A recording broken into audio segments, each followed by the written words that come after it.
사무엘상 13장 보시죠. 사무엘상 13장입니다.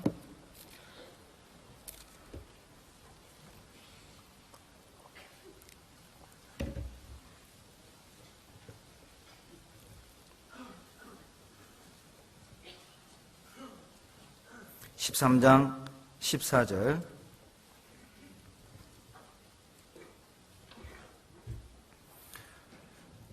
같이 읽습니다. 지금은 왕의 나라가 길지 못할 것이라. 여호와께서 왕에게 명하신 바를 왕이 지키지 아니하였으므로 여호와께서 그 마음에 맞는 사람을 구하여 그 백성의 지도자를 삼으셨느니라 하고, 일주일을 기다리라고 한 걸 사울 왕이 못 기다린 겁니다. 백성은 흩어지고 블레셋 사람들은 쳐들어오려고 하고 사무엘은 나타나지 않고, 그래서 사울이 제사장만 할 수 있는 제사를 지내버린 거예요. 그리고 제사 지내고 나자마자 사무엘이 나타난 겁니다. 기다리고 조금만 더 기다리자. 그런데 사무엘이 안 왔어요. 제사 지내고 나니까 등장한 겁니다. 그리고 사무엘을 통해 책망하는 내용이 14절입니다. 왕이 여호와의 명령을 지키지 아니하였으므로, 불순종하였으므로 하나님이 하나님의 마음에 합한 사람을 선택해서 지도자를 세웠습니다. 무슨 뜻입니까? 하나님의 마음에 합한 사람이 누구죠? 순종하는 사람입니다. 그 말씀에 순종하는 사람입니다. 하나님이 어떤 사람을 지도자로 세웁니까? 싸움 잘하는 사람 아니죠? 웅변력 있는 사람 아닙니다. 많이 하는 사람, 잘 배운 사람 아닙니다. 순종하는 사람입니다. 놀랍게도 교회 안의 질서가 그렇다는 것입니다. 여러분, 교회 안에서는 전공자를 필요로 하는 게 아니에요. 주님이 필요로 한 건 전공자가 아닙니다. 찬양을 전공하고 악기를 전공하고 교육을 전공하고 전공자를 찾는 게 아니라 순종하는 사람을 찾는 것입니다. 순종하는 사람을 세우시죠. 불순종하는 사람에겐 영광이 주어지지 않습니다. 그러나 여러분, 불순종에도 나름 이유는 있었습니다. 12절 보시죠. 12절. 이에 내가 이르기를 블레셋 사람은 나를 치러 길갈로 내려오겠거늘 내가 여호와께 은혜를 간구치 못하였다 하고 부득이하여 번제를 드렸나이다. 나름 이유는 있었습니다. 백성들은 흩어지고 블레셋 사람은 쳐들어오고 위기가 온 거죠. 절박했죠. 긴박했습니다. 그래서 제사 지냈습니다. 하나님의 승리를 위해서. 그래도 해서는 안 됩니다. 하나님은 불순종하면서 승리하는 걸 원하지 않아요. 순종하면서 승리하기를 원하십니다. 여러분, 아무리 긴박해도, 아무리 절박해도, 아무리 긴급하다 할지라도 순종하셔야 됩니다. 사울은 자기가 제사 지내면 모든 문제가 해결될 거라고 생각했습니다. 백성들은 모여들 것이고, 그리고 블레셋 사람을 승리할 수 있을 거라고 생각했어요. 그러나 더 큰 걸 잃어버린 것입니다. 그 전쟁에서는 이겼지만, 그러나 왕자리에서 패배된 것입니다. 신앙생활은 임기응변으로 하면 안 돼요. 신앙생활은 그때 상황에 따라 꾀를 부려 신앙생활을 하면 안 됩니다. 바보스러울 정도로 성경 저기한다는 것입니다. 융통성이 없다 할 정도로 그대로 하셔야 됩니다. 부분적인 순종은 순종이 아니거든요. 부분적인 순종, 선별적인 순종은 순종이 아니에요. 사울의 문제는 100% 불순종한 건 아니었습니다. 그도 순종의 사람이었습니다. 때로는. 그리고 자기가 생각할 때 합한 건 순종했고, 자기가 생각할 땐 이해되지 않는 건 그는 자기 방식대로 일을 처리했어요. 그때 하나님은 불순종이라고 말한 것입니다. 선별적인 순종. 내가 순종하고 싶은 건 순종하고, 내가 이해되는 건 순종하고, 이해되지 않는 건 순종 안 하고, 기분 좋을 땐 순종하고, 기분 나쁠 땐 거부하고, 그건 순종 아닙니다. 부분적인 순종은 불순종입니다. 사무엘상 15장 3절 보시죠. 431페이지입니다. 3절 같이 읽습니다. 지금 가서 아말렉을 쳐서 그들의 모든 소유를 남기지 말고 진멸하되 남녀와 소아와 젖먹이는 아이와 우양과 약대와 나귀를 죽이라 하셨나이다. 다 죽이라고 그랬잖아요. 한 사람 남기지 말고 짐승도 다 죽여라. 그러나 여러분 4절에 보시면 사울이 백성을 소집했죠.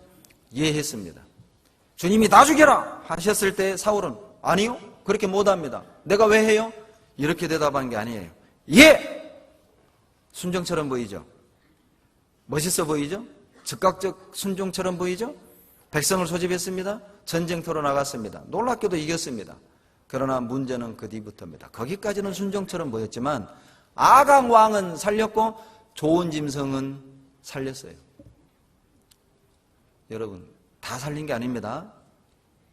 수만 명의 아각 사람은 다 죽였어요. 딱 한 명만 살렸다니까요. 모든 수십만 마리의 짐승은 다 죽였어요. 그러나 좋은 몇 마리 살렸을 뿐입니다. 순종 아닙니까? 수만 명 다 죽였으니까요. 여러분, 이걸 비율로 치면 수만 명 중에 한 명 살렸다면 99.999999999%를 순종한 거예요. 그러죠? 0.0000001% 불순종한 겁니다. 그런데도 하나님은 그것을 불순종이다라고 말을 했어요. 다 죽였어야 합니다. 완전한 순종이 아니면 순종이 아니에요. 11절을 보시죠.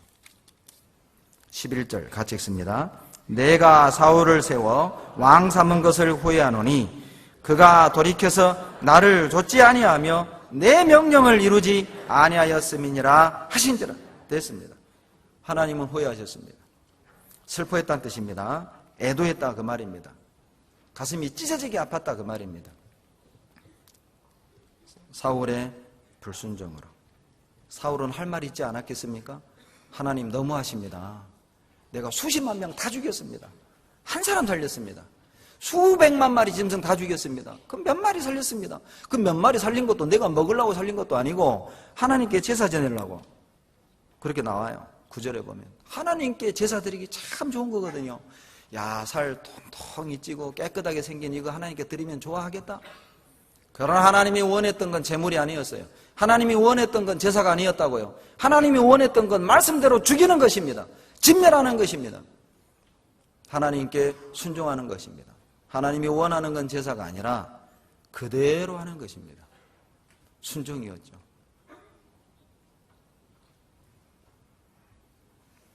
이것을 저는 위장된 순종 이렇게 표현하고 싶어요. 순종하는 것처럼 위장한 것입니다. 여러분, 대부분 그리스도인이 불순종할 때 몇 가지는 순종합니다. 몇 가지는 순종합니다. 그러나 결정적이고 자기에게 큰 손해가 되는 것처럼 느껴지는 것에 대해서는 결코 순종하지 않습니다. 몇 가지는 순종해요. 그러나 자기에게 결정적인 거, 그것은 순종하지 않아요. 그것은 불순종입니다. 놀랍게도 그 불순종을 하나님은 이렇게 표현했습니다. 점치는 죄. 불순종은 점치는 죄입니다. 15장 22절 보시죠. 23절 보시죠. 다 같이 읽겠습니다. 이는 거여가는 것은 사술의 죄와 같고 완고한 것은 우상에게 절하는 죄와 같음이라. 왕이 여호와의 말씀을 버렸으므로 여호와께서도 왕을 버려 왕이 되지 못하게 하셨나이다. 놀랍죠? 불순종을 두 가지로 표현하는데 불순종은 어떤 죄냐? 점치는 죄입니다. 불순종은 어떤 죄입니까? 여호와를 버리는 것입니다. 불순종은 하나님을 버리는 것이고 불순종은 점을 치는 것입니다. 점치는 게 무엇입니까? 귀신을 불러들이는 것이죠. 귀신을 받아들이는 것입니다. 내 인생 속에 하나님의 권위는 필요 없고 귀신이 마귀가 돈만 준다면, 내 병만 고쳐준다면, 이 문제를 해결해 준다면 누가 내 인생의 주인이 돼도 좋다. 그것이 불순종입니다. 돈만 벌 수 있다면, 이 병만 고칠 수 있다면, 이 문제를 해결할 수만 있다면, 내 꿈을 이룰 수만 있다면 누가 내 인생이 돼도 좋다. 그 무엇이 내 인생의 주인이 돼도 좋다. 그것이 불순종입니다. 무서운 표현 아닙니까? 단순히 말씀대로 했냐 안 했느냐, 그게 아니에요.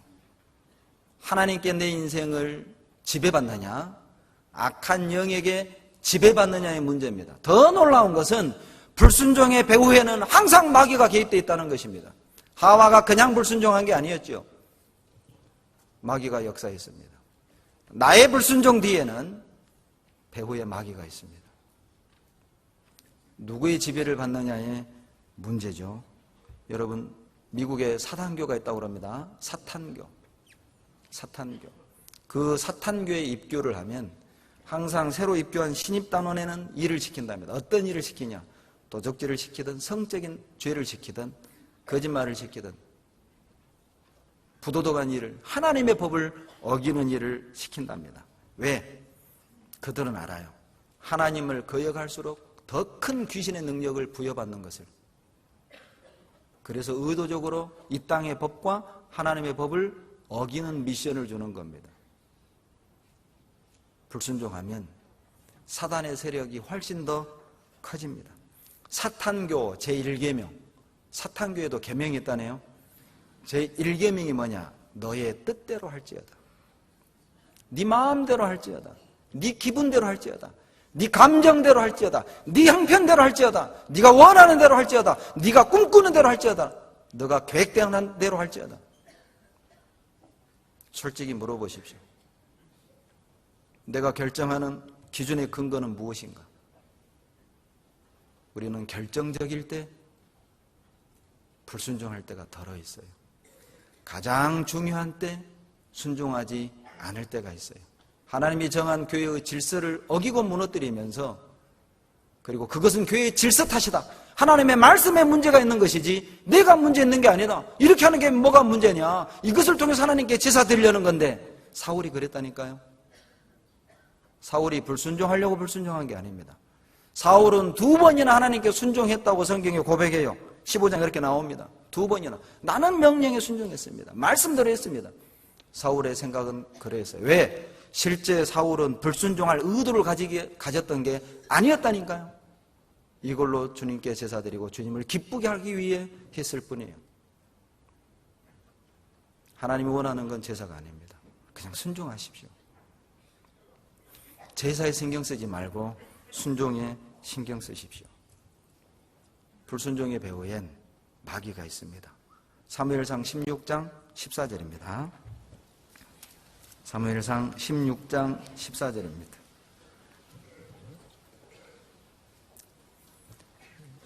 구약 434페이지 같이 14절 읽습니다. 여호와의 신이 사울에게서 떠나고 여호와의 부리신 악신이 그를 번뇌케 한지라. 여러분, 일곱수에만 사는 물고기들이 있죠. 일곱수에만 사는 물고기들이 있습니다. 물이 더러워지면 그 물고기들은 거기서 떠납니다. 살 수 없습니다. 성령은 순종하는 사람 마음속에 역사하십니다. 불순종할 때 성령은 그 더러운 마음속에 있을 수 없습니다. 성령은 떠납니다. 성령이 떠난 빈자리엔 반드시 악신이 들어오는 것입니다. 우리는 둘 중에 하나를 채우고 살아야 되는데, 성령을 모시고 살든지 성령 충만, 아니면 거짓의 영이 역사하든. 사울 왕이 불순종했을 때 여호와의 신은 떠났습니다. 그 빈자리에 악신이 들어왔죠. 하나님의 영은 순종하는 자에게 끌려요. 그러나 악신은 불순종하는 자에게 끌려가는 것입니다. 에베소서 2장 2절에 보면 불순종의 아들들 가운데서 역사하는 영이라. 불순종의 아들들 가운데 역사하는 영. 마귀는 어디에 역사합니까? 불순종하는 마음밭. 불순종하는 사람 속에 하나님은, 마귀는 역사하셔요. 놀라운 일이 벌어졌습니다. 나라를 위해, 사울을 위해 목을 내놓고 전쟁터에 나가 승리하고 돌아온 다윗이 악령의 살에 잡힌 사울의 눈에는 반역자로 보인 거예요. 우리가 불순종하고 악한 생각이 딱 들어오면 모든 게 다 문제가 돼요. 왜 우리 교회는 이런 법이 있냐? 그 문제가 되는 겁니다. 교회의 질서가 문제고 하나님의 법이 문제지 내가 문제가 아닌 거예요. 내가 이렇게 사는 게 뭐가 문제예요? 이럴 수 있지. 나 같은 환경이 되면 이럴 수 있지. 놀랍지요? 악한 영이 들어오면 충신이 반역자로 보여요. 나를 보호하는 울타리가 나를 가두는 담처럼 느껴지는 것입니다. 왜 통제하는가? 왜 가두는가? 왜 억압하는가? 불순종의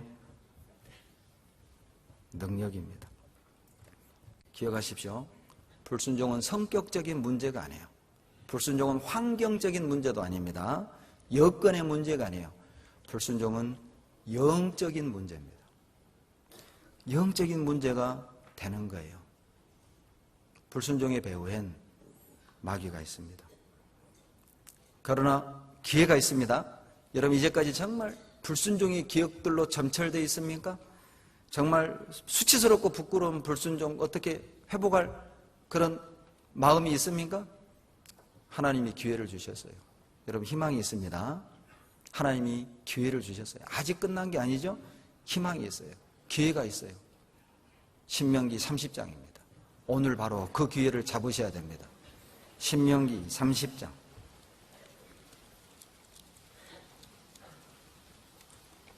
(9절)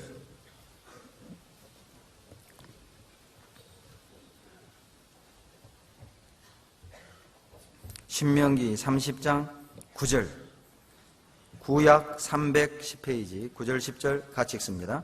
내가 내 하나님 여호와의 말씀을 순종하여 이 율법책에 기록된 그 명령과 규례를 지키고 내 마음을 다하며 성품을 다하여 여호와 내 하나님께 돌아오면 내 하나님 여호와께서 내 손으로 하는 모든 일과 내 몸의 소생과 내 육축의 새끼와 내 토지 소산을 많게 하시고 내게 복을 주시되 곧 여호와께서 내 율조를 기뻐하신 것과 같이 너를 다시 기뻐하사 내게 복을 주시리라. 여러분 10절 끝부분 다시 동그라미 해봐요. 저는 이 다시가 너무 은혜로워요. 다시 기회라고 보시면 됩니다. 불순종에서 돌이킬 수 있는 기회를 주셨습니다. 다시 시작할 수 있는 기회를 주셨습니다. 희망이 있습니다. 이 다시를 다르게 변하면 희망, 다르게 변하면 기회, 다르게 변하면 회복. 오늘 그 시간이 되기를 원합니다. 순종하십시오. 오늘이라도 순종하십시오. 그대로 하십시오. 손해봐도 그대로 하셔야 됩니다. 비난받아도 그대로 하셔야 됩니다. 아무리 절박해도, 아무리 긴박해도, 아무리 위기가 오더라도 불순종해서는 안 됩니다.